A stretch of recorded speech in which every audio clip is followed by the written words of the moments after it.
ou les trois personnes, je devrais dire, on avait déjà commencé et on avait vu comment une de ces, Abraham est resté négocier avec une des personnes de son parti. Et nous avons lu, je pense, à Genèse 19, nous avons lu le premier verset, non? Qui disait que les deux anges arrivèrent à Sodome et Gomorrhe. Et donc, on peut voir que ce n'était pas le Père, le Fils et le Saint-Esprit, mais c'était plutôt Dieu avec deux anges qui l'accompagnaient. Amen. Et là, on va rebondir là-dessus et on va aller au chapitre 19 du livre de Genèse, Genèse 19. On va commencer à le lire à partir du premier verset et on va lire au moins les 3 premiers versets pour commencer. Les deux anges arrivèrent à Sodome sur le soir, et Lot était assis à la porte de Sodome. Quand Lot les vit, il se leva pour aller au-devant d'eux et se prosterna la face contre terre. Puis il dit, « Voici, mes seigneurs, entrez, je vous prie, dans la maison de votre serviteur et passez-y la nuit. Lavez-vous les pieds, vous vous lèverez de bon matin et vous poursuivrez votre route. » « Non, répondirent-ils, nous passerons la nuit dans la rue. » Mais Lot les pressa tellement qu'ils vinrent chez lui et entrèrent dans sa maison et leur donna un festin, fit cuire des pains sans levain et ils mangèrent. Wow. Maintenant, regardez, je vais vous demander de porter attention à ce qu'on va dire sur ces 3 versets, parce que ça risque d'être, je dis bien ça risque d'être la seule chose positive qu'on va dire sur Lot pour la leçon d'aujourd'hui. Maintenant, la Bible nous dit, les 2 anges arrivèrent à Sodome sur le soir, et Lot était assis à la porte de Sodome. Et quand Lot les vit, il se leva pour aller au-devant d'eux et se prosterna la face contre terre. Maintenant, la première des choses qu'on va souligner ici, c'est que Lot a aussi constaté, ou Lot est aussi arrivé à la conclusion que ces deux n'étaient pas juste des personnes normales. C'était des personnes particulières ou de personnes spéciales. Il a fait cette distinction, ce qui l'a poussé à aller rapidement et pour les accueillir. Et ici, l'expression qui dit Lot était assis à la porte de Sodome, ça ne signifie pas que Lot était assis à l'entrée de la ville. La porte d'une ville à l'époque, c'était synonyme des lieux du pouvoir de la ville. C'est le lieu de la ville où les anciens se réunissaient pour décider de ce qui concerne la ville. Et donc Lot était une personne d'influence dans la ville. Lot avait un pouvoir dans la ville. Et là, il voit ces gens, il accourt parce qu'il se dit ce ne sont pas des personnages ordinaires. Il accourt et se prosterne devant eux, face contre terre. Puis il dit, voici mes seigneurs, entrez, je vous prie, dans ma maison, dans la maison de votre serviteur plutôt, et passez-y la nuit. Lavez-vous les pieds, et vous lèverez de bon matin, et vous poursuivrez votre route. Et eux, ils disent, non, nous allons passer la nuit dans la rue. Littéralement, il les invite à venir chez lui.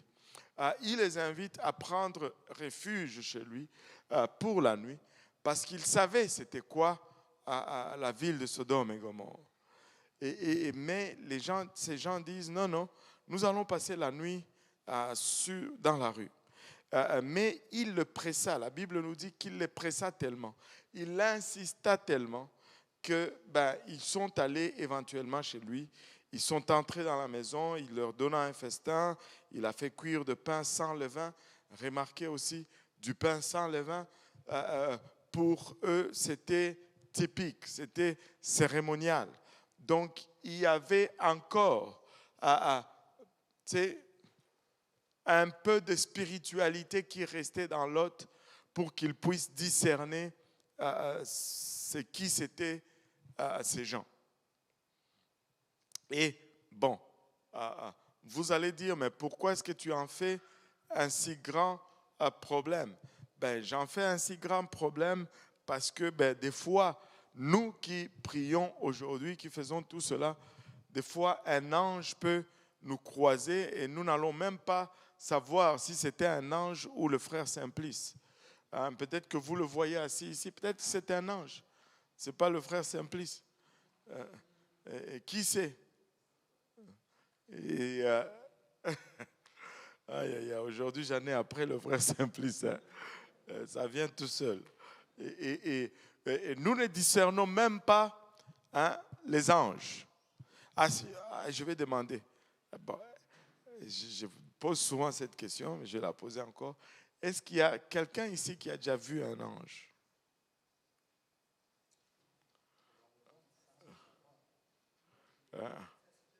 Sans le savoir. Oui, Jonathan, quand tu étais petit, raconte-nous un peu. Donne-lui le micro qu'il nous raconte.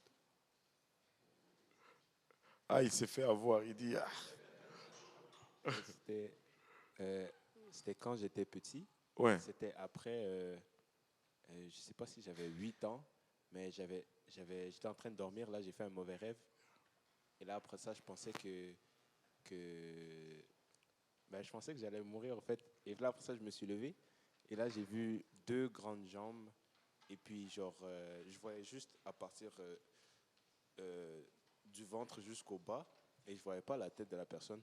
Et en premier, j'ai eu peur, mais après ça, la personne est restée là. Et là, je me suis senti reconforté. Et en y repensant, je pense que c'était un ange. Ouais, c'est ça.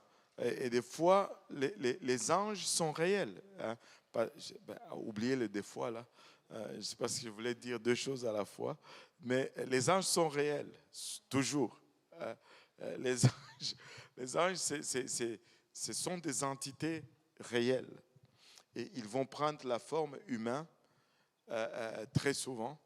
Mais s'ils se montraient dans leur forme normale, on va avoir très peur.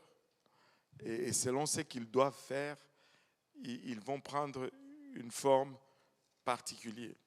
Et la tradition juive enseigne que, tout d'abord, nous croyons tous que nous avons un ange gardien.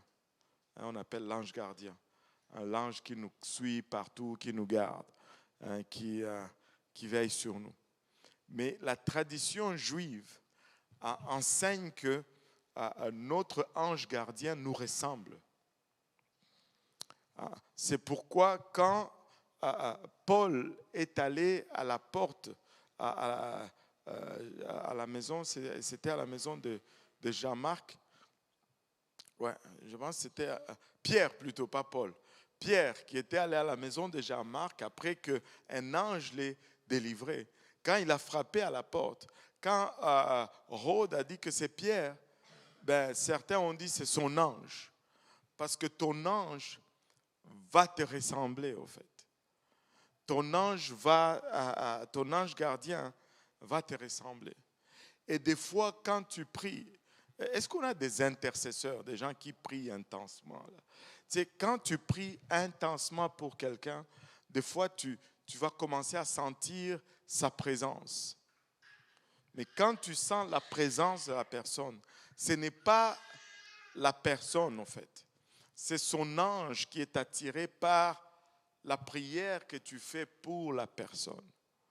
J'ai déjà eu des gens qui m'ont dit, pasteur, je priais pour toi, c'est comme si tu es entré littéralement dans ma chambre. Bon, je ne suis jamais allé chez eux. Ça, je peux vous le garantir.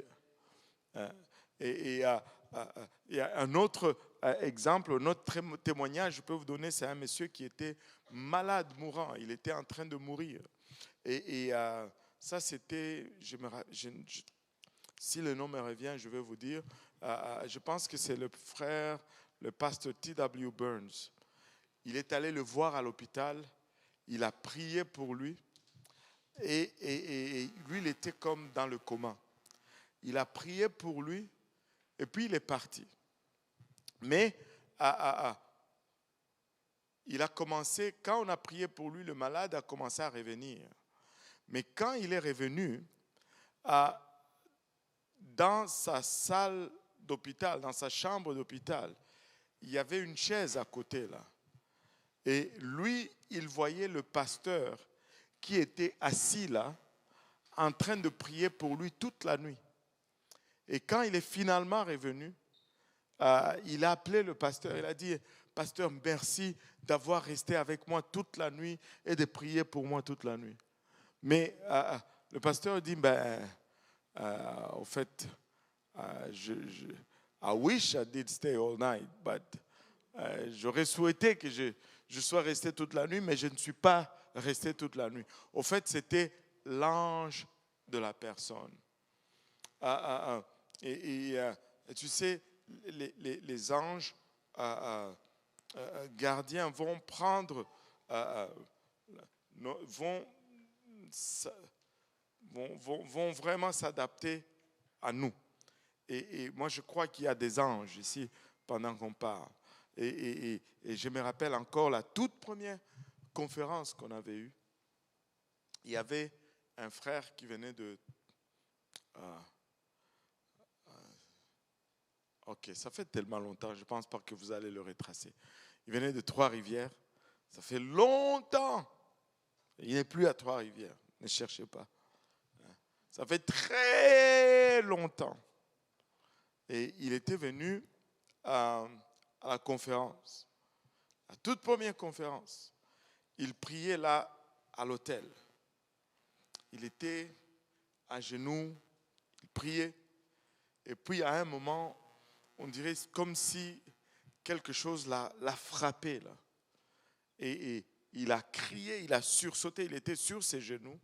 Il a sursauté de là où il était. Boum! Il est retombé à côté et il a explosé à parler en langue. Il parlait en langue intensement. Et puis, il s'est levé et il a commencé à crier. Je les vois, ils tournent. Ils sont là, ils tournent. Et littéralement, pour un instant, Dieu avait ouvert ses yeux et il voyait littéralement des anges qui tournaient dans le haut du sanctuaire. Et vous savez, vous n'avez aucune idée de ce qui arrive lorsqu'on prie ou lorsqu'on adore Dieu, quand on a une présence intense du Seigneur. Alléluia. Vous allez le remarquer, même quand on est dans la veillée de prière, des fois on va prier, c'est dur, mais à un moment on dirait que ça prend. Et puis tout le monde devient intense. Et il y a des choses qui se passent dans la dimension spirituelle. Il y a du mouvement dans la dimension spirituelle. Les anges sont réels et ils sont authentiques. Et ce sont des ministres qui sont là pour nous aider, pour nous secourir. Et ils sont invisibles, des fois visibles, mais ils sont réels. Amen. Et il y en a qui voient les démons, pour changer un peu de sujet. Et beaucoup de monde vont voir facilement les démons ou les mauvais esprits. On dira, j'ai vu un mauvais esprit qui a passé dans ma chambre. J'ai vu des yeux rouges qui me regardaient la nuit. Et bon, c'est bon. Mais c'est parce que nous sommes vraiment affectés par notre nature déchue. Normalement, nous devions voir plus d'anges que de démons. Allô? Parce que quand Lucifer s'est révolté, il y a eu un tiers qui sont tombés avec lui, qui sont devenus des démons. Mais on oublie de mentionner qu'il y a eu 2 tiers qui sont restés avec Dieu et qui sont des anges. Donc pour chaque démon, il y a au moins 2 anges. Allô? Logique? Donc hein, on doit aspirer plus à voir les anges que les démons. Amen. Et on ne devait pas avoir peur des démons. Parce que pour chaque démon, il y a 2 anges pour t'aider à le vaincre. Donc vous êtes à 3. Amen. Allô? Donc, plus de peur, hein? Une petite?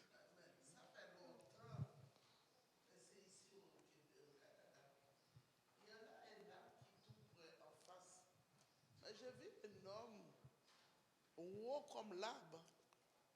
Et puis, mais ma mère était vivante dans ce temps-là. J'ai dit, ma mère, tu sais qu'est-ce que j'ai rêvé? J'ai rêvé un gars même ôté avec l'arbre en face de ma maison. Un homme costaud, haut. Moi, je ne sais pas quoi. J'ai dit ça à ma mère. Ma mère dit que quand j'étais jeune aussi, j'ai rêvé, j'ai fait un rêve comme ça. C'est quand ma mère était jeune.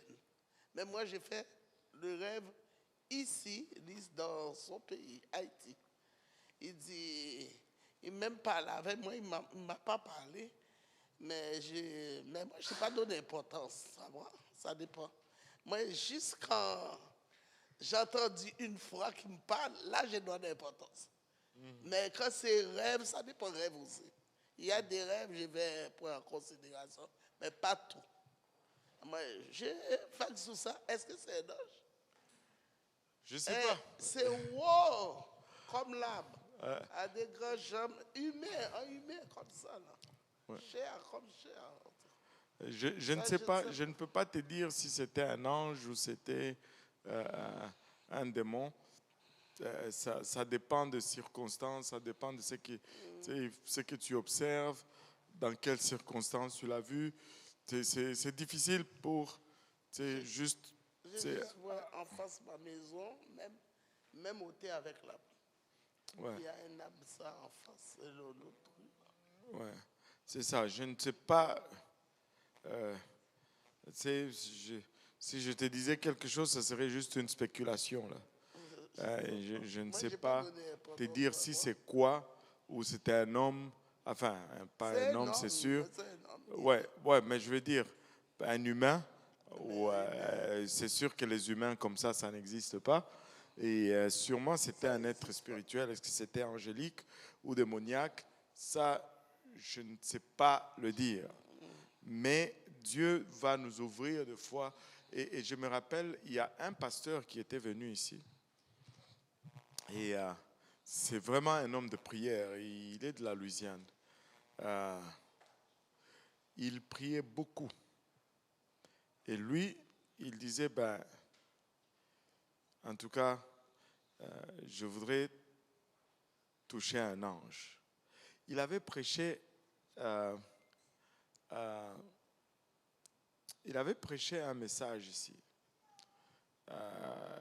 Et le message, c'était la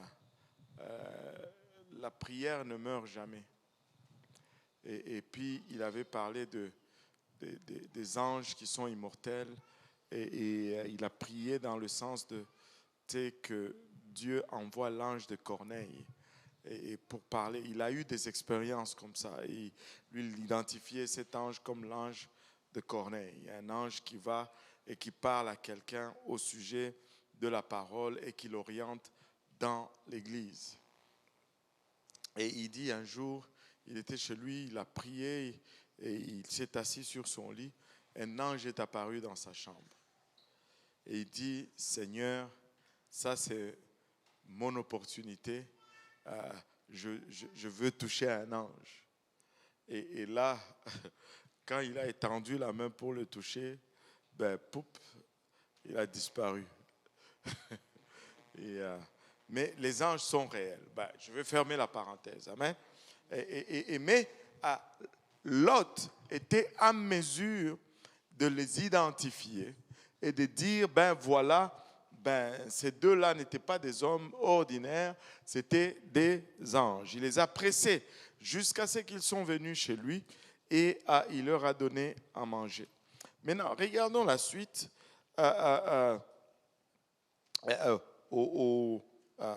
Verset 4, on va le lire on va lire les 2 prochains versets. Il n'était pas encore couché que les gens de la ville, les gens de Sodome, entourèrent la maison. Depuis les enfants jusqu'aux vieillards, toute la population était accourue. Ils appelèrent Lot et lui dirent, « Où sont les hommes qui sont entrés chez toi cette nuit? Fais-les sortir vers nous pour que nous les connaissions. » Wow. Donc, la Bible nous dit que il n'était pas encore couché que les gens de la ville, les gens de Sodome, ont entouré la maison de Lot. Ils ont commencé à frapper à la maison de Lot. Et la Bible nous dit, depuis les enfants jusqu'aux vieillards. Depuis les enfants jusqu'aux vieillards. Toute la population était accourue, la Bible nous dit. Ils appelèrent Lot et lui dirent, « Où sont les hommes qui sont entrés chez toi cette nuit? Fais-les sortir vers nous pour que nous les connaissions. » Et on aurait espéré que le verbe connaître ici, c'est fais-les sortir pour que nous puissions faire leur connaissance. Je m'appelle tel, comment vous vous appelez? Mais ce n'est pas ça.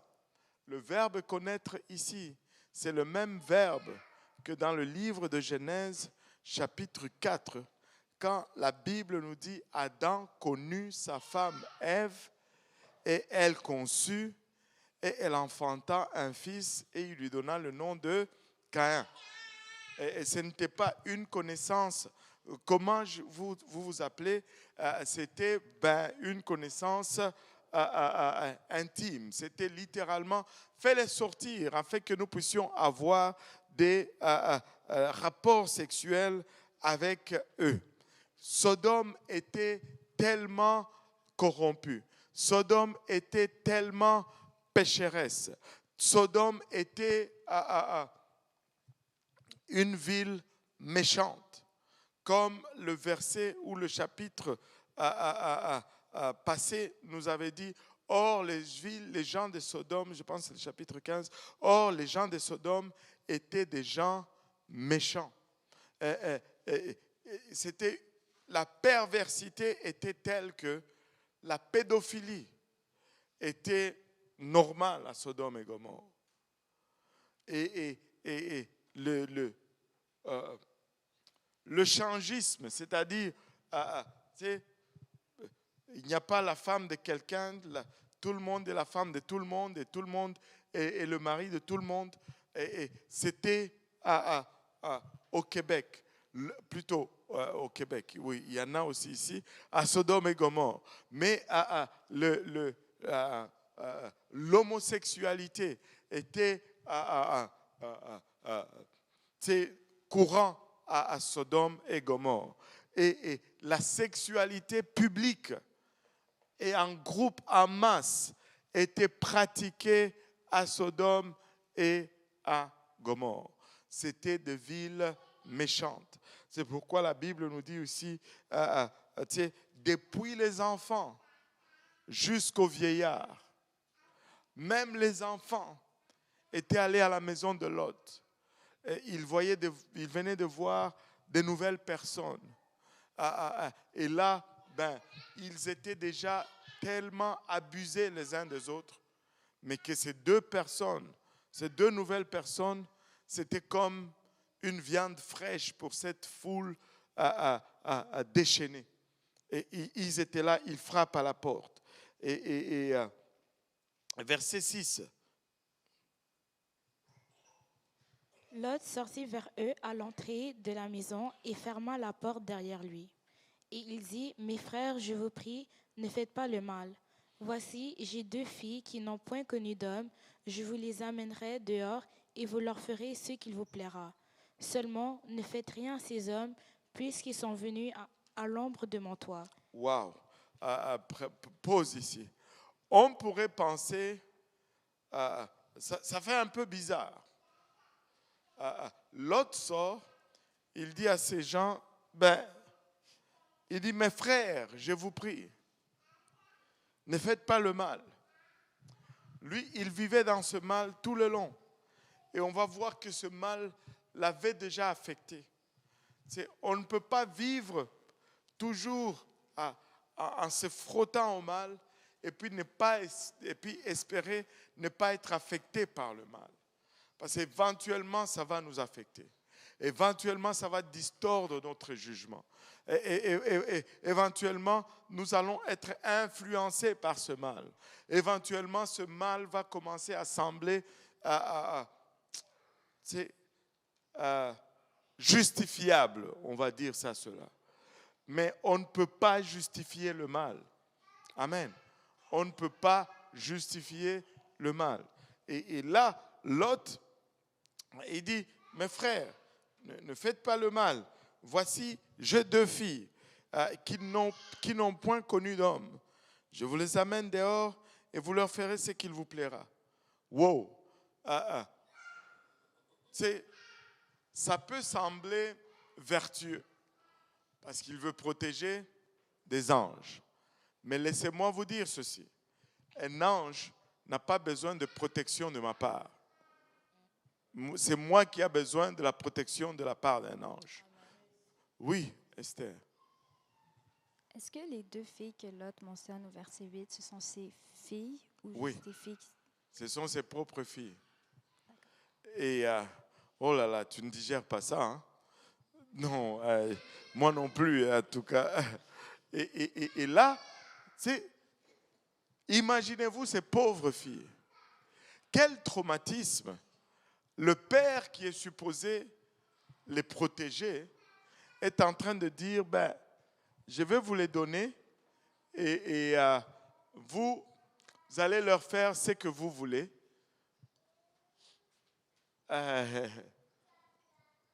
Non, ça ne devrait pas être comme ça. Et là, une fois, quelqu'un m'a demandé, mais comment alors il allait faire? Voyons donc. Qu'est-ce qu'il allait faire?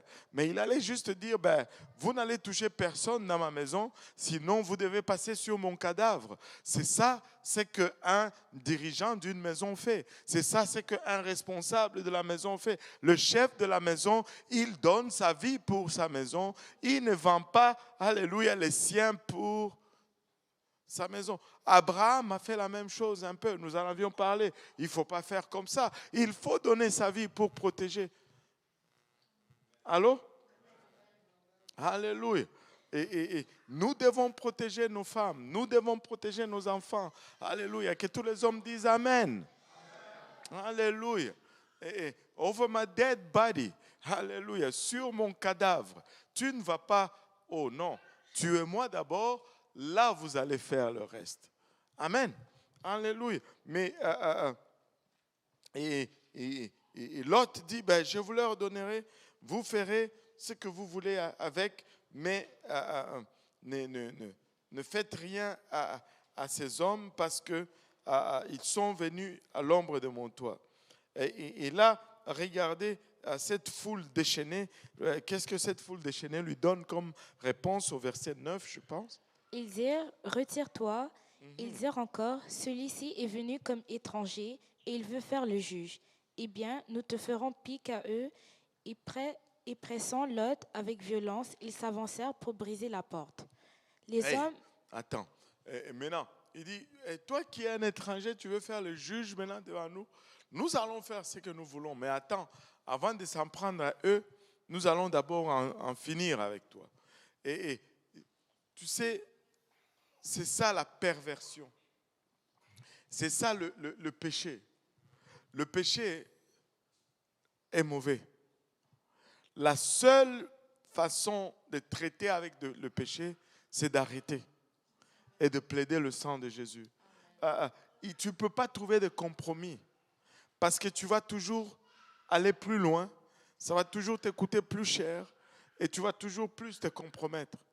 Il faut juste arrêter. Il ne faut même pas...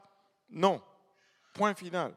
Il dit, ils ont commencé à les presser avec violence et ils voulaient maintenant s'avancer pour briser la porte. Et regardez qu'est-ce qui se passe. Les hommes étendirent la main, firent rentrer Lot vers eux dans la maison et fermèrent la porte. Et ils frappèrent d'aveuglement les gens qui étaient à l'entrée de la maison, depuis le plus petit jusqu'au plus grand, de sorte qu'ils se donnèrent une peine inutile pour trouver la porte. Waouh! Maintenant, regardez un peu. Hein, entre nous, hein, vous pouvez, tu sais, je ne sais pas si vous allez être d'accord, juste entre nous. Admettons que, je veux me lever ici, très en colère. Je m'avance vers le frère Daniel, je m'avance vers lui pour le frapper. Et lui, il fait seulement ça, et puis je deviens aveugle. Que pensez-vous que va être ma réaction? Quelqu'un, s'il vous plaît. Hein? La peur, choqué, fuir, tâtonner, oui, mais en tout cas, je ne veux plus, mon intention de le frapper va être transformée en respect d'abord. Et puis là, je vais commencer à plaider avec lui pour que je recouvre ma vue, n'est-ce pas?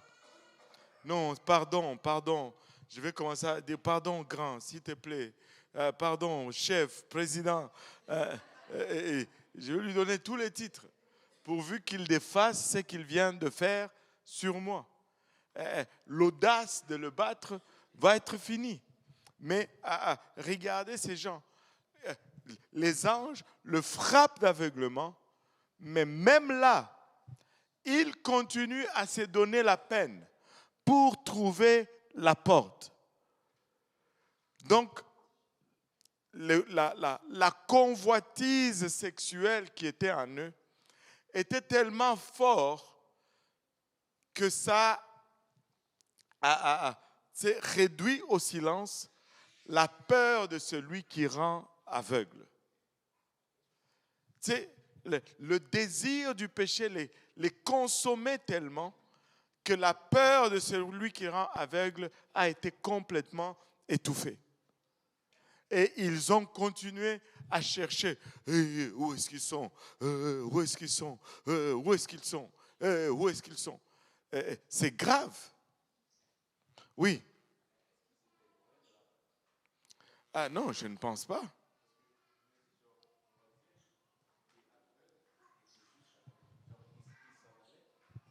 Il s'en allait pour briser la porte. Ce verset me mélange toujours dans le sens que, genre, ils sont juste à côté de la porte, mais là, Ça, c'est on la ferme les yeux pensée et ils trouvent plus la déformée porte. par l'ingénierie. Non, mais comment ils trouvent plus la porte alors qu'ils étaient là pour la briser? Et là, Ouais. boum, ils trouvent plus la porte. Genre, la porte, elle s'est déplacée. Je vais te donner une histoire. Là. Ça, c'est une histoire vraie. Amen. Croyez-le ou pas, c'est une histoire vraie. On était au Congo, on avait une des maisons qui était un peu, pas en face, mais sur une rue qui venait comme en angle. Et il y avait la maison, et puis à l'arrière, il y avait l'annexe. Vous savez, chez nous en Afrique, à l'annexe, c'est là où restent les cousins lointains qui ont déjà 30, 35 ans, mais qui ne travaillent pas, mais qui font la loi, mais qui... Vous voyez un peu le topo, non? Et là, il restait là, mais il fumait beaucoup le chanvre. Et un jour, le type, il a tellement... Il y a 2 épisodes dont je me rappelle qui font toujours... Une des épisodes, c'est qu'il avait fumé tellement le chanvre, mais il était genre 14 heures. Lui, la drogue lui faisait croire que c'était la nuit. Il est sorti, tu sais, avec son drap. Quand tu dors, là, chez nous, il fait chaud. C'est qu'il est sorti avec le drap et avec la lampe à pétrole, là. Et il va doucement, 14 heures.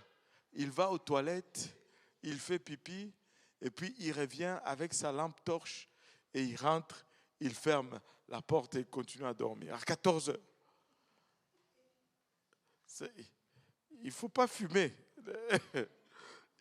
Et l'autre jour, l'autre chose qu'on avait vue, c'est que une fois, il a tellement fumé, il est sorti, mais quand il est rentré, il disait que la porte tournait. La porte tournait autour de la maison. Fait que il se mettait là, tu le voyais, il est là, il regarde, et puis il se met à courir. Bang, il se cogne dans le mur, il tombe. Il recule un peu là encore. Il se relève, il regarde. Mais là, on lui dit, mais qu'est-ce qui se passe? Il dit, parce que je vais entrer dans la maison, mais la porte tourne autour de la maison. Alors je cours pour rentrer avant qu'elle ne passe. Comme ça, je vais entrer.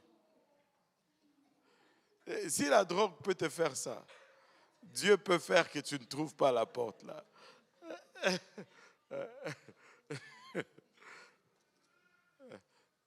Et Dieu peut faire que tu tâtonnes, mais tu ne trouves pas cette porte.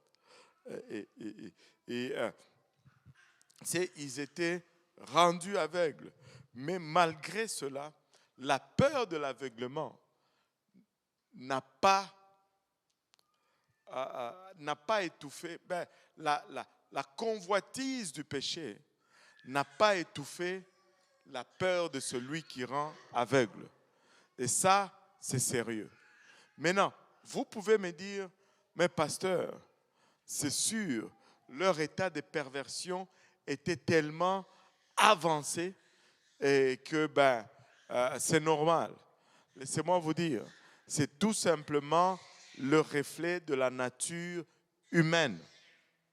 Avez-vous déjà vu le paquet de cigarettes? Sur les paquets de cigarettes, il y a des images dégueulasses, des gorges ou des bouches avec mangées par le cancer, des poumons abîmés. Alléluia. Et on te dit littéralement que c'est ce que la cigarette fait. Mais tu es tellement accro à cette cigarette que tu vas toujours vouloir en fumer une autre. Laisse-moi vous dire, ce n'est pas les gens de Sodome, mais c'est ce que le péché fait. Si tu te laisses aller dans le péché, tu risques d'arriver ou d'atteindre un niveau où tu deviens complètement insensible à tout avertissement. Et le péché va te faire rester toujours le plus longtemps que tu n'avais planifié. Il va te faire payer plus cher que tu n'avais planifié. Il faut couper le péché. Il faut couper le péché. La seule solution avec le péché, c'est le sang de Jésus-Christ et une vie de sanctification. Si nous prêchons une vie de sanctification dans l'Église, ce n'est pas pour embêter les gens, c'est parce que nous réalisons la puissance du péché. Et le problème, c'est qu'il y a un plaisir dans le péché. La Bible dit le plaisir du péché dure pour une saison, pour un temps. Mais ce n'est pas toujours désagréable, mais les effets secondaires sont dévastateurs, sont très destructeurs. Donc, il faut couper avec le péché. Ils étaient là en train de tâtonner pour trouver la porte, mais ils ne la trouvaient pas. Et regardez, verset 12. Les hommes dirent à Lot, « Qui as-tu encore ici, gendre, fils et filles, et tout ce qui t'appartient dans la ville, fais-les sortir de ce lieu. Car nous allons détruire ce lieu, parce que le cri contre ses habitants est grand devant l'Éternel. L'Éternel nous a envoyés pour le détruire. » Lot sortit et parla à ses gendres qui avaient pris ses filles. « Levez-vous, dit-il, sortez de ce lieu, car l'Éternel va détruire la ville. » Mais aux yeux de ses gendres, il parut plaisanter. Aux yeux de ses gendres, il parut plaisanter. Waouh! Maintenant, peut-être qu'ici, au Canada, avec les pratiques d'ici, c'est différent. Mais demandez un peu au frère André ou au frère Jean-Claude, quand ils parlent au beau-père, c'est quoi leur attitude? Et tu n'argumentes pas avec le beau-père. Même lorsqu'il a tort, il a raison. Allô? Ben, c'est vrai. Mais le beau-père, c'est le beau-père. Quand il dit quelque chose, c'est ça. Aïe, aïe, aïe. Mais qu'est-ce qui s'est-il passé pour Lot? Qu'il va parler à ses gendres et ses gendres disent ha ha ha, il blague. Il y a un sérieux problème là. Lot avait perdu beaucoup de crédibilité. Mais qu'est-ce qui s'est passé? Probablement, laissez-moi vous suggérer ceci, probablement que la vie de Lot n'exemplifiait plus ce qu'il était en train de dire ou d'enseigner. Son témoignage n'était plus en ligne avec la parole de Dieu. Je vais vous donner un exemple. C'est quoi le nom d'un club maintenant ici à Montréal? Un club de disco ou quelque chose de bière, un bar. On va dire la taverne. Tu trouves toujours ce nom, la taverne, quelque part. On va dire la taverne. Le bar, la taverne. Amen. Et Mathilde n'est pas là aujourd'hui. Quelqu'un sait si elle va bien? Frère Jeff. Ouais. Tu vas vérifier un peu avec Mathilde, hein? Ouais. Pour voir si elle est correcte. Ça vient juste de me tomber dans la tête. Alléluia. Maintenant,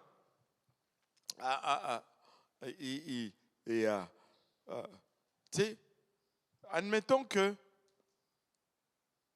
les jours d'avant, Lot était à la taverne avec les beaux-fils en train de siroter une Molson ou une Labatt bleue. Ça, ce sont des bières. Et là, le jour suivant, il vient dire, « Hey, Dieu a dit, sortons de cette ville parce que il va la détruire. » Hein?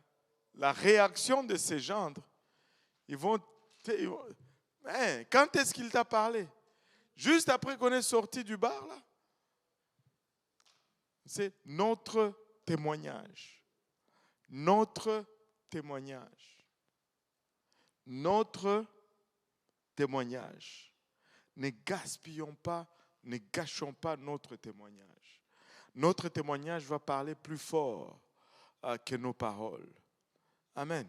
Et Lot, tu sais, je suggère que Lot avait déjà perdu son témoignage. Je suggère que la marche de Lot ne s'alignait plus avec l'enseignement ou les paroles tu sais, qu'il devait exemplifier. Il ne les exemplifiait plus. Et oui.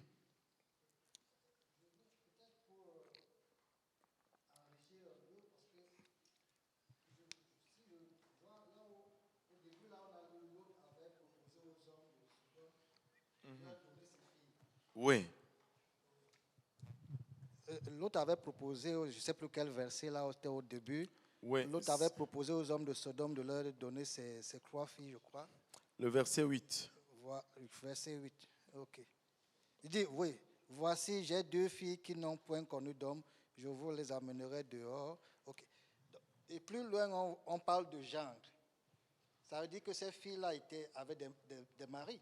Non, il avait d'autres filles qui étaient mariées. D'autres filles. Ouais. Ah, okay. Lot n'avait pas même seulement s'il avait les 2 d'autres filles. filles, ces gens avaient compris que ce monsieur ne peut pas protéger nos femmes, il ne peut pas protéger ses filles. Donc, ce n'est pas un homme sérieux. Ce n'est pas crédible. Oui, il y a beaucoup de manquements dans la vie de Lot quand on le regarde un peu à la loupe. Amen. Amen. Et là, il dit, mais sortons d'ici. Dieu va détruire la ville. Et aux yeux de ses gendres, il paraissait plaisanter. Aux yeux de ses gendres, il paraissait plaisanter. Maintenant, regardez ceci.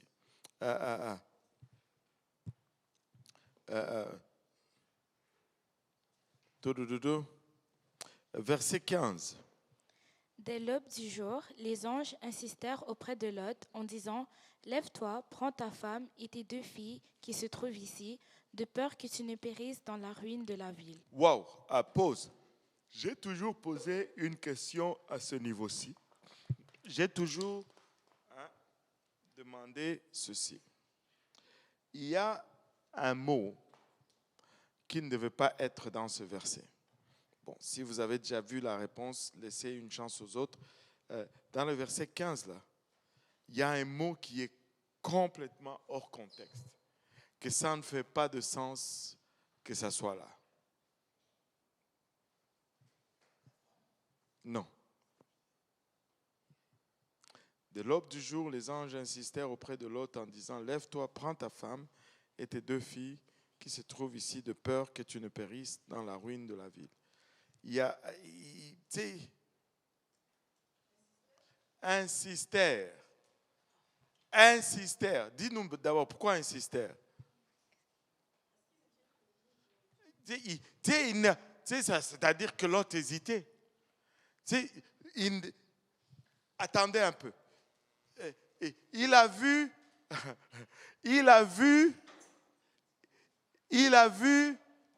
reconnu les anges.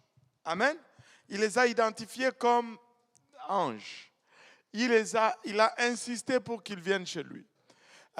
Il a vu ces anges frapper toute la population d'aveuglement. Il a vu tout cela.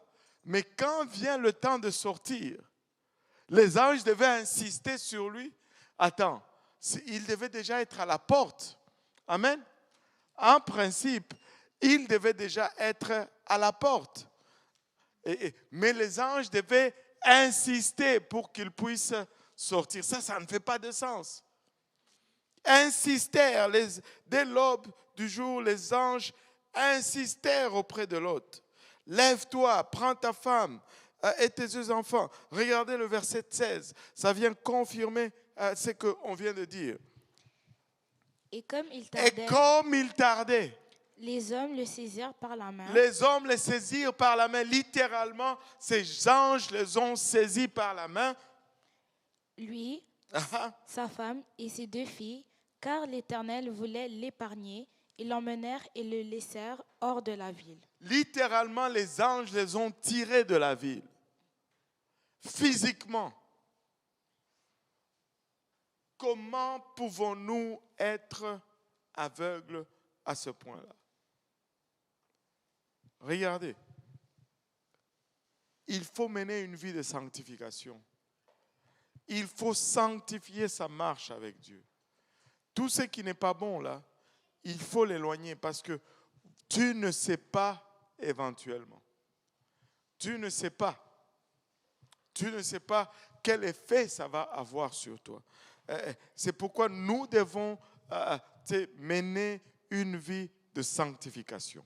Aussi bien le corps, l'âme que l'esprit. Allô? Alléluia. Le verset 17. Après les avoir fait sortir, l'un d'eux dit « Sauve-toi pour ta vie, ne regarde pas derrière toi et ne t'arrête pas dans toute la plaine. Sauve-toi vers la montagne de peur que tu ne périsses. » Wow. Il dit « Sauve-toi pour ta vie, ne regarde pas derrière. » Amen. Ne t'arrête pas dans toute la plaine. Sauve-toi vers la montagne de peur que tu ne périsses. Donc, les anges ont déterminé les lieux de sûreté. Les anges ont déterminé le lieu du salut. Amen. Et le lieu du salut, c'était la montagne. Sauve-toi vers la montagne. Et c'est là où il devait aller. Dieu a déterminé le lieu du salut. Laissez-moi vous dire, c'est Dieu qui détermine toujours les lieux du salut. Amen. Et Lot leur dit, verset 18, on continue. Lot leur dit « Ô non, Seigneur, Oh non, Seigneur, voici j'ai trouvé grâce à tes yeux et tu as montré la grandeur de ta miséricorde à mon égard en me conservant la vie, mais je ne puis me sauver à la montagne avant que le désastre m'atteigne et je périrai. Voici, cette ville est assez proche pour que je m'y réfugie, et elle est petite. Oh, que je puisse m'y sauver. N'est-elle pas petite et que mon âme vive? Et il lui dit, voici, je t'accorde encore cette grâce, et je ne détruirai pas la ville dont tu parles. Wow, regarde un peu. Regarde un peu. Quand on lui dit, va jusque dans la montagne et sauve-toi dans la montagne, il dit, l'autre leur dit, oh non, mon Seigneur. Là, c'est les flatteries, les baratins, les blablabla. Des fois, tu sais, on va parler pour rien. Laissez-moi vous dire ceci. On ne peut pas argumenter avec Dieu. C'est, voici, je vais le lire comme Lot l'aurait dit. Amen. Voici, j'ai trouvé grâce à tes yeux, et tu as montré la grandeur de ta miséricorde à mon égard, en me conservant la vie, ô Seigneur. Mais je ne puis me sauver à la montagne avant que le désastre ne m'atteigne. Je périrai, oh pauvre moi. Voici, cette ville est assez proche pour que je me réfugie. Elle est petite, oh que je puisse me sauver. La Bible met même 3 points de suspension là. Est-ce que dans votre version, il y a aussi 3 points de suspension? Vous savez ce que ça veut dire? Que l'autre a dit tellement de choses blablabla que le Seigneur était fatigué de l'entendre. Et tout ça pour ne pas faire ce que Dieu vient juste de lui demander de faire. Des fois, nous allons trouver 1001 excuses pour ne pas faire ce que Dieu demande de faire. Et Dieu ne change pas.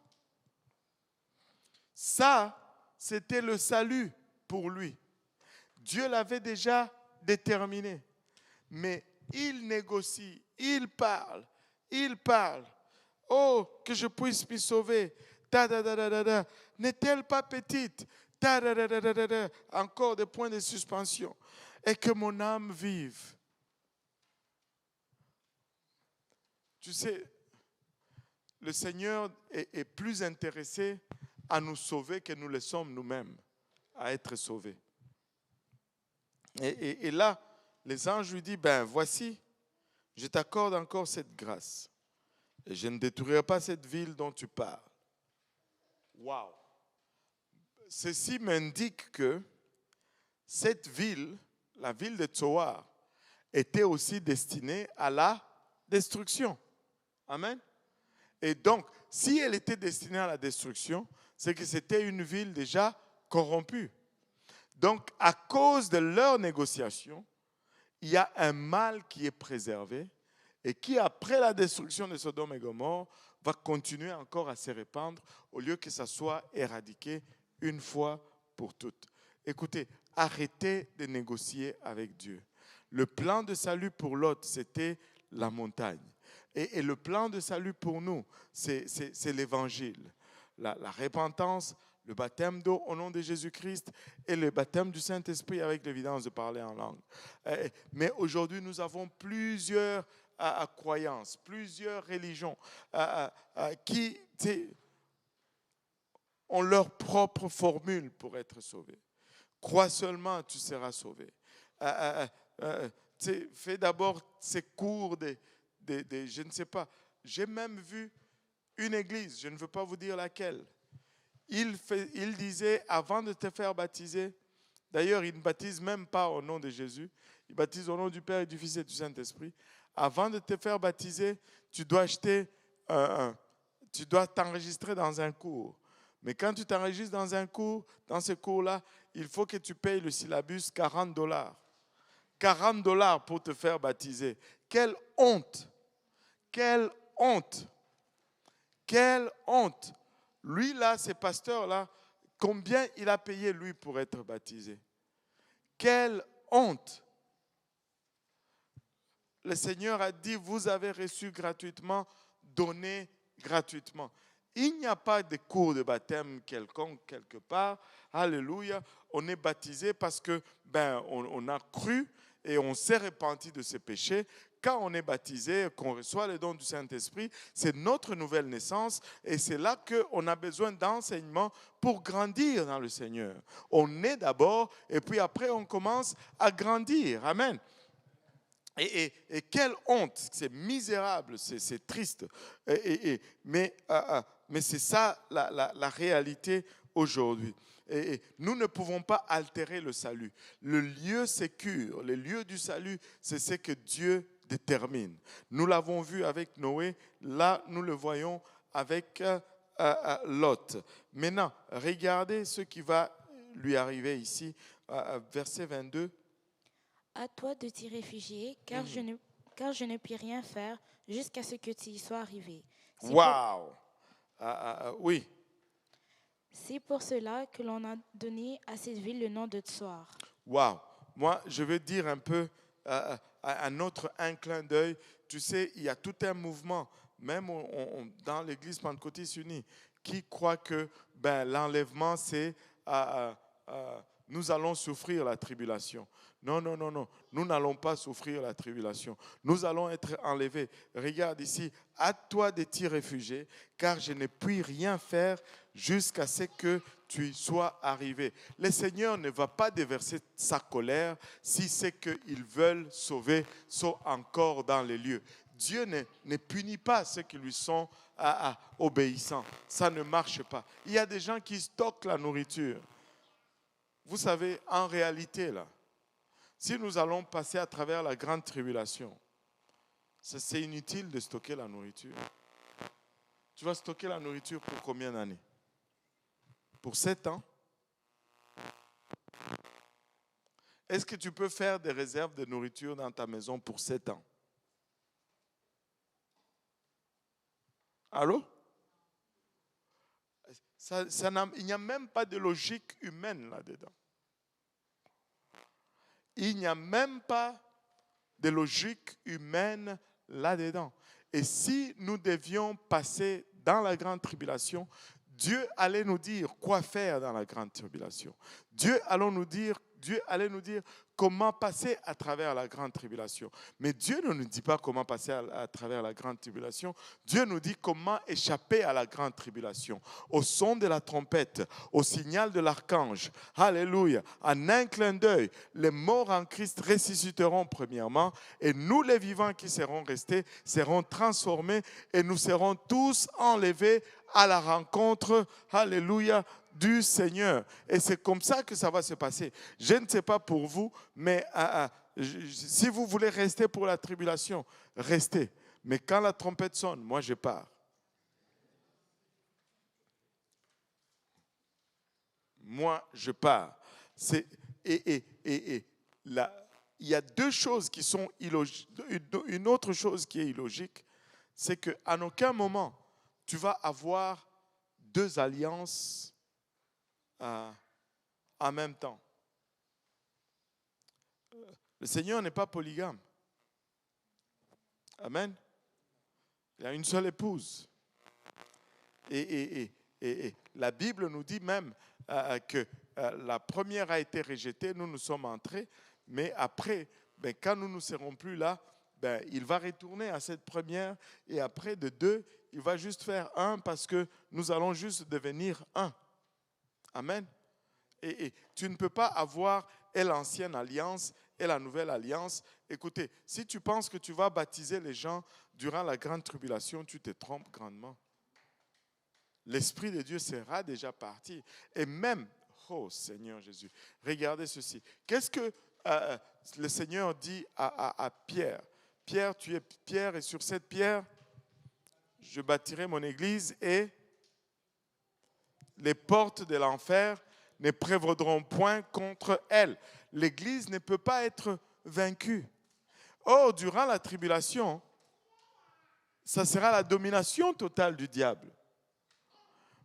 Et la Bible nous dit littéralement ou expressement parce que celui qui retient sera enlevé. Mais celui qui retient, c'est l'Église. Le diable ne peut pas avoir contrôle de la terre entière aujourd'hui parce que l'Église est sur la terre et dans l'Église, il y a l'Esprit de Dieu. Alléluia. Et l'Esprit de Dieu ne peut pas être vaincu par le diable. Et il faut que cet esprit soit enlevé. Lorsque la trompette va sonner, l'Église monte, ben, l'Esprit de Dieu monte et il n'y a plus rien. C'est alors que le diable va avoir libre cours sur tout ce qui va rester sur la terre. Nous serons partis. Vous voulez rester? Restez. Mais nous serons partis. Et c'est pourquoi il faut être prêt tous les jours. Tous les jours, il faut s'apprêter tous les jours. Il faut être prêt tous les jours parce que tu ne veux pas prendre cette chance de manquer à la trompette ou l'enlèvement. Tu ne veux pas prendre cette chance pour rien au monde, ni pour personne au monde. Amen. Alléluia. Et donc, c'est ça. Il dit, à toi de t'y réfugier, car je ne puis rien faire jusqu'à ce que tu y sois, arrivé. Donc c'est lui qui déterminait l'heure du début de la destruction, c'est Lot, quand il arrive dans les lieux convenus de sécurité. Maintenant, regardez ceci. Le soleil se levait sur la terre lorsque Lot entra dans Tsoar.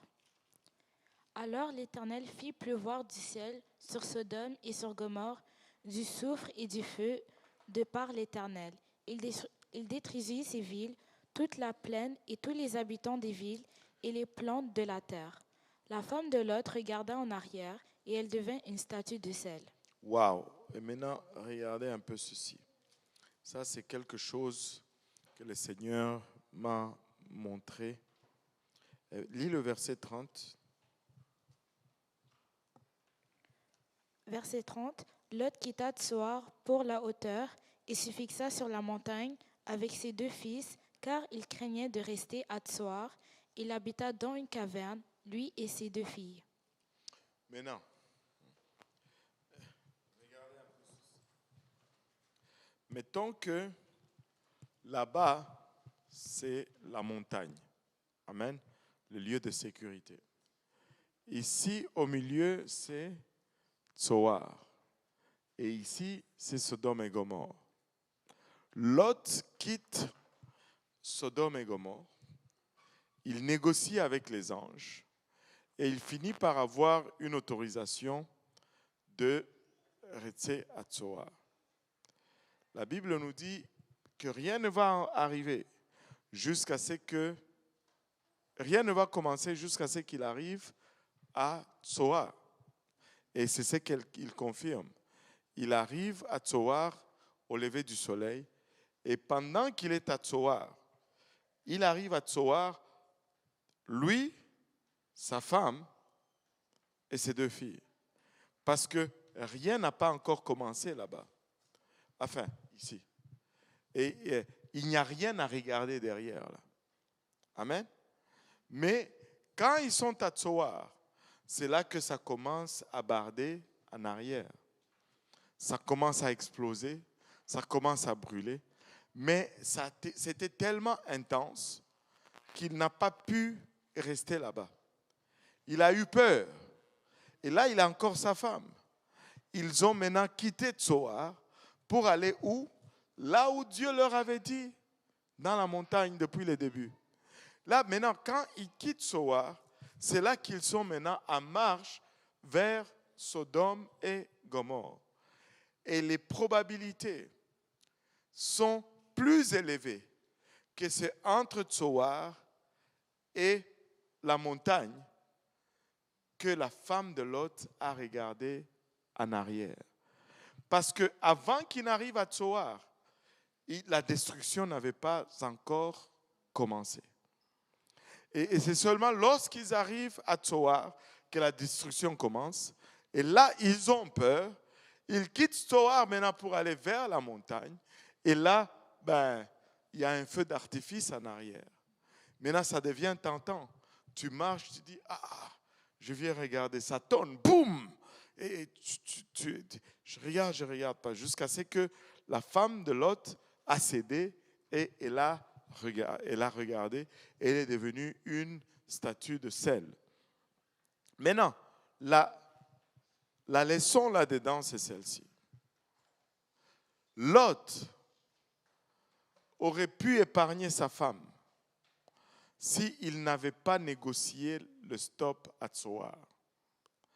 Parce qu'il disait aux anges, je ne peux pas me rendre dans la montagne et je serai détruit. Les anges lui ont dit, on ne peut rien faire jusqu'à ce que tu ne sois arrivé. C'était lui l'horloge qui déterminait le début de la destruction. S'ils étaient déjà arrivés à la montagne et qu'ils étaient entrés dans la caverne, ça allait aider probablement plus sa femme à ne pas... on pouvait même la retenir physiquement dans la caverne pour l'empêcher de sortir et d'aller regarder. Oui.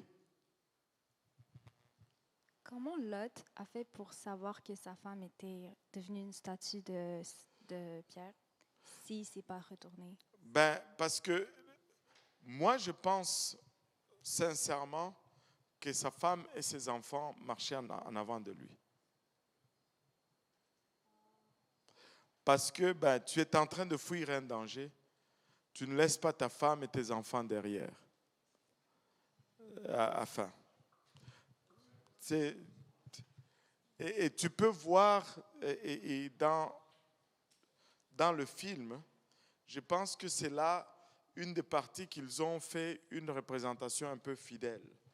Tu vois les deux filles et la maman qui avancent et la femme qui s'arrête, l'autre qui venait en arrière, qui crie non. Et puis elle tourne, elle regarde et puis c'est comme... Et puis l'autre, il couvre comme ça ses filles. Et puis il continue à marcher. Probablement elles étaient en avant. Et tu sais, des fois, à négocier la facilité,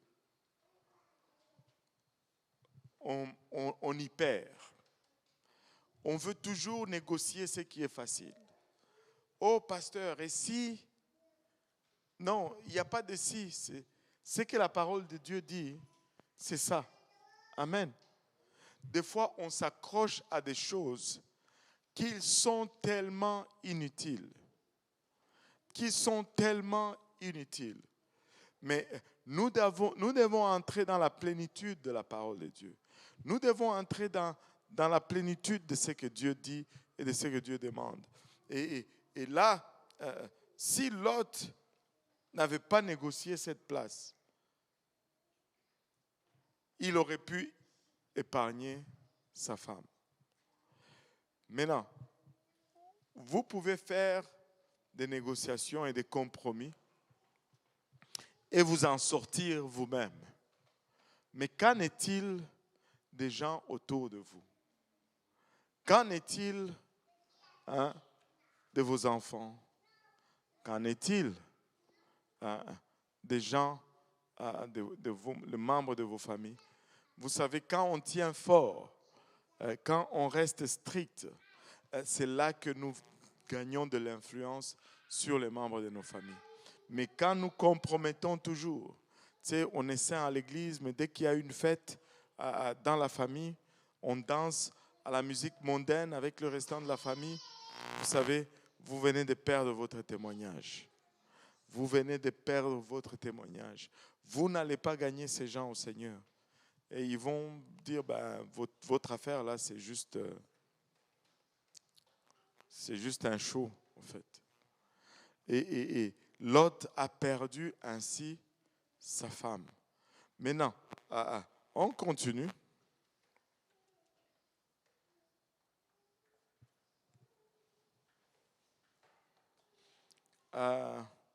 Oui. L'aîné dit à la plus jeune, notre père est vieux et il n'y a point d'homme. Donc, recommence à partir de 30. Lot quitta Tsoar pour la hauteur et se fixa sur la montagne avec ses deux filles, car il craignait de rester à Tsoar. Il habita dans une caverne, lui et ses deux filles. L'aîné dit à la plus jeune, notre père est vieux et il n'y a point d'homme dans la contrée pour venir vers nous, selon l'usage de tous les pays. Viens, faisons boire du vin à notre père et couchons avec lui afin que nous conservions la race de notre père. Elles firent donc boire du vin à leur père cette nuit-là, et l'aînée alla coucher avec son père. Il ne s'aperçut ni quand elle se coucha, ni quand elle se leva. Le lendemain, l'aînée dit à la plus jeune, « Voici, j'ai couché la nuit dernière avec mon père. Faisons-lui boire du vin encore cette nuit, et va coucher avec lui, afin que nous conservions la race de notre père. » Elles firent boire du vin à leur père encore cette nuit-là, et la cadette alla coucher avec lui. Il ne s'aperçut ni quand elle se coucha, ni quand elle se leva. Les deux filles de Lot devinrent enceintes de leur père. L'aînée enfanta un fils qu'elle appela du nom de Moab. C'est le père des Moabites jusqu'à ce jour. La plus jeune enfanta aussi un fils qu'elle appela du nom de Ben-Amni. C'est le père des Ammonites jusqu'à ce jour. Jusqu'à ces jours. Et là, on voit la désobéissance d'Abraham où ça conduit encore, ça conduit encore plus loin.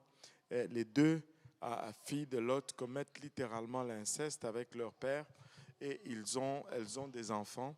Et l'une, l'aînée, appelle son fils Moab, d'où nous avons les Moabites, d'où est venue Ruth, la Moabite. Et la plus jeune donne à son enfant le nom de Ben-Ami, qui est le père des Ammonites.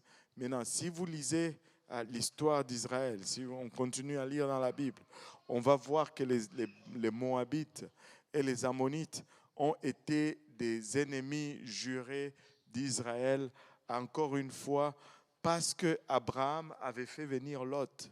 Il a généré un autre problème qui a été une situation compliquée pour sa descendance jusqu'à et vous savez, Balak, le roi Balak, c'était le roi de Moab. Il voulait maudire Israël. Et ça a été des ennemis jurés jusqu'à. Et donc, une simple obéissance ou une simple désobéissance peut avoir de répercussions assez loin. Tout ça, c'est parce qu'il n'a pas respecté le commandement de Dieu qui lui disait « Laisse Lot, laisse tous les membres de ta famille, va-t'en seulement. » Quel dommage. Et là, on va laisser Lot là un peu, mais je pense qu'on va revenir le lundi prochain. En fait, le lundi prochain, je ne suis pas là et je vais être absent pour 2 lundis. Et je serai en train d'enseigner au Congo. Je ne veux pas être en train de dormir à la maison. Alléluia. Mais on va continuer. Mais il y aura étude biblique lundi. Hein? Amen. Hein? Il y aura étude biblique lundi. Alléluia.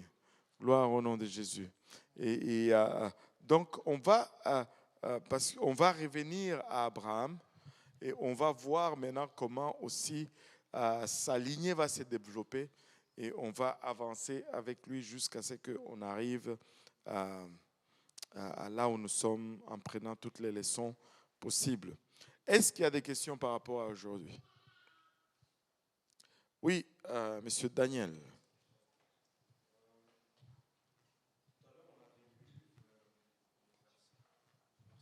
Tout à l'heure, on avait lu au verset 13, quand les anges s'empressent auprès de Lot pour le faire sortir, il dit que le cri contre ses habitants est grand devant l'Éternel. Et même quand Dieu parle à Abraham, il dit le cri contre Sodome et Gomorrhe s'est accru.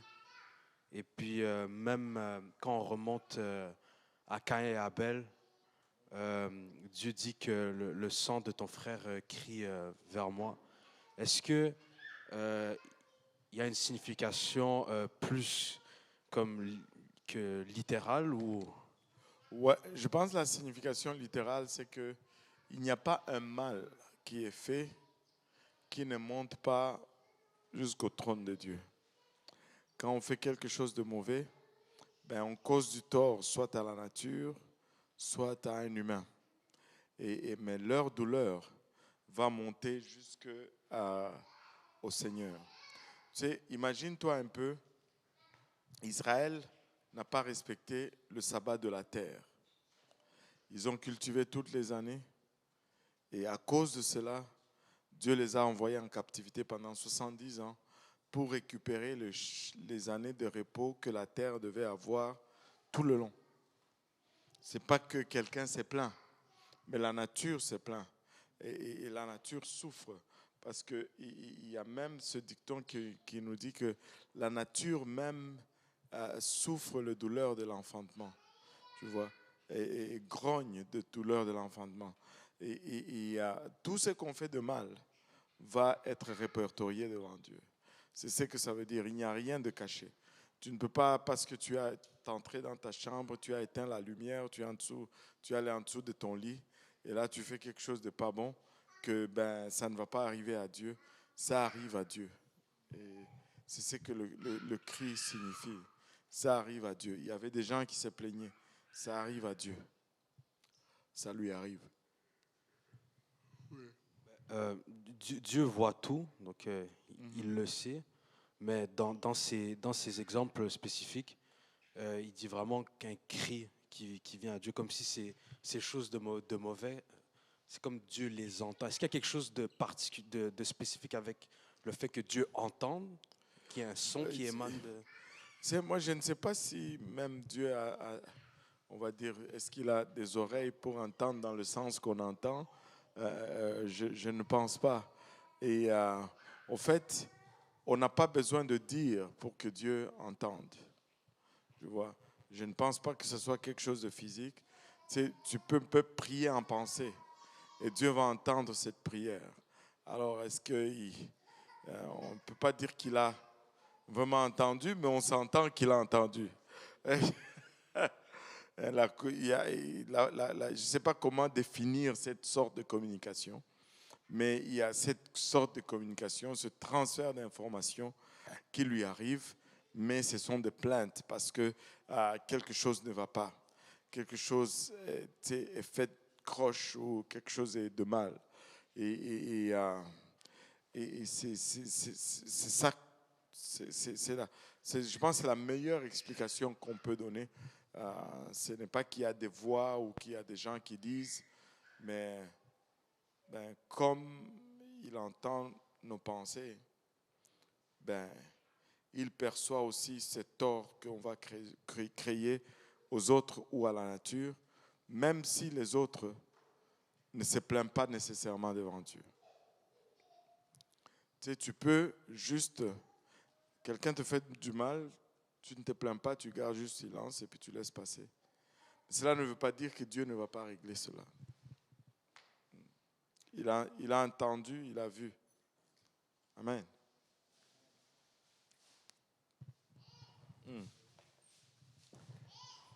Une question? Oui, avant de passer à la question, on veut dire que maman Timée se porte bien. C'est dit qu'elle n'avait pas trouvé de lift. Ah. OK. Oui. Et aussi, ma question, c'est plus pas sur le chapitre précédent, quand Abraham a amené Lot au pays de Canaan. Il dit dans chapitre 4, Genèse chapitre 12, verset 4, Abraham partit comme l'Éternel lui avait dit, et Lot partit avec lui. En fait, c'est la première partie. J'essaie de comprendre pourquoi c'était contre la volonté de Dieu si nulle part dans les autres versets suivants, c'est écrit quelque part que cela a déplu à l'Éternel. Pourquoi qu'il amène Lot? Exactement, oui. Tu le vois dans Genèse 12, verset 1 à 3. Je pense même 1 à 4. Tu peux lire Genèse 12, verset 1. L'Éternel dit à Abraham, va-t'en de ton pays, de ta patrie, et de la maison de ton père. Et de la maison de ton père. Juste dans ces 3 commandements, ça implique directement qu'il devait laisser tous les membres de sa famille. Okay. Et regarde, si tu le lis dans la version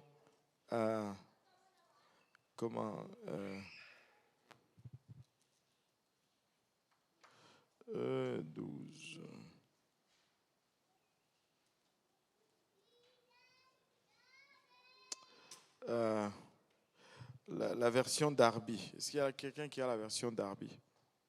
Attends, je vais chercher. Je vais chercher la version Darby.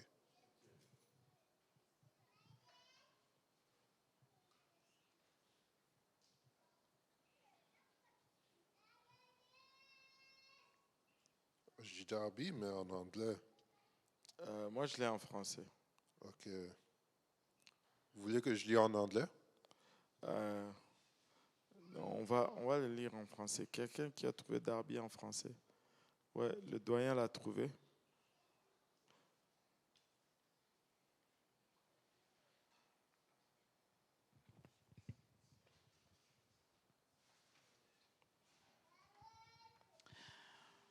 Et l'Éternel avait dit à Abraham, va-t'en de ton pays et de ta parenté, de la maison de ton père, dans le pays que je te montre. Va-t'en de ton pays et de ta parenté. Lot était la parenté. Et il devait laisser Lot. Et l'autre verset qui le confirme un peu, c'est le verset 4. Tu peux le lire dans Louis II ou peu importe. Abraham partit comme l'Éternel lui avait dit, et Voilà. Lot partit avec lui. Ouais. Abraham partit comme l'Éternel le lui avait dit, virgule. Et Lot partit avec lui. Ça, ce n'était pas comme l'Éternel le lui avait dit. OK. Yeah, c'est de là qu'on a cette information que Dieu lui avait dit, abandonne tout. Prends ta femme et pars. Amen. Une autre question? Mais je ne sais pas si c'est une question ou un commentaire, mais j'ai remarqué que l'autre, c'est vraiment un homme de compromis, là. Oui, c'est un compromis. Ben, Abraham n'avait pas besoin et s'il l'avait laissé, l'autre allait juste être correct. Bon. Il n'a pas laissé, donc voilà.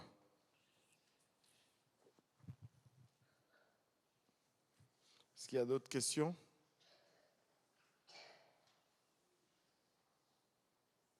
Alléluia. S'il n'y a pas d'autres questions, ben, dites à votre voisin, il a fini tôt aujourd'hui. Alléluia. C'est rare, hein? Aïe, aïe, aïe. Alors là, le doyen va nous conclure en prière. Et puis, il y a un peu de nourriture que... C'est qui a préparé aujourd'hui la nourriture? La sœur Sandra? Oh my goodness. C'est une bonne cuisinière, elle. Pourquoi vous me faites ça? Aïe, aïe, aïe. Bon. Doyen, prie. Prions Dieu ensemble, éternel Dieu de gloire, nous te bénissons, nous te rendons grâce, nous te disons merci encore, Papa, de la nourriture spirituelle que nous avons reçue, Papa, en ce lieu, Seigneur Jésus.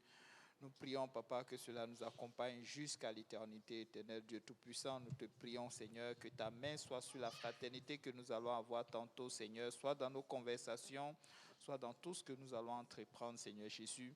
Papa, nous prions maintenant, Seigneur, que ta main, Papa, raccompagne chacun de nous à son lieu de domicile, Seigneur, et que la prochaine fois, nous soyons encore plus nombreux, Seigneur, pour entendre, Papa, ta parole, Seigneur, voir des gens guéris, Seigneur, des gens remplis du Saint-Esprit et des gens sauvés. Pour la gloire de ton nom, que le peuple de Dieu dise au nom de Jésus. Au nom de Jésus, alléluia. Battons nos mains pour le Seigneur. Il est digne de tout honneur, de tout louange. Amen. Alléluia. Servez-vous la nourriture et en guise de reconnaissance à Maman Sandra et que le Seigneur vous bénisse.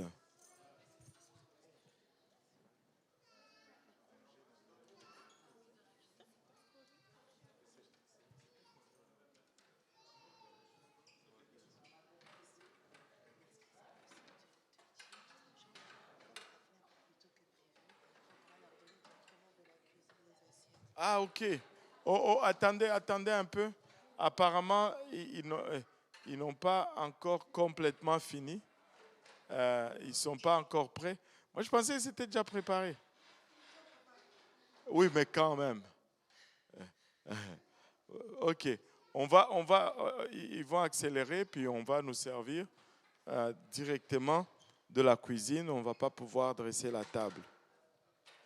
Alléluia. Ça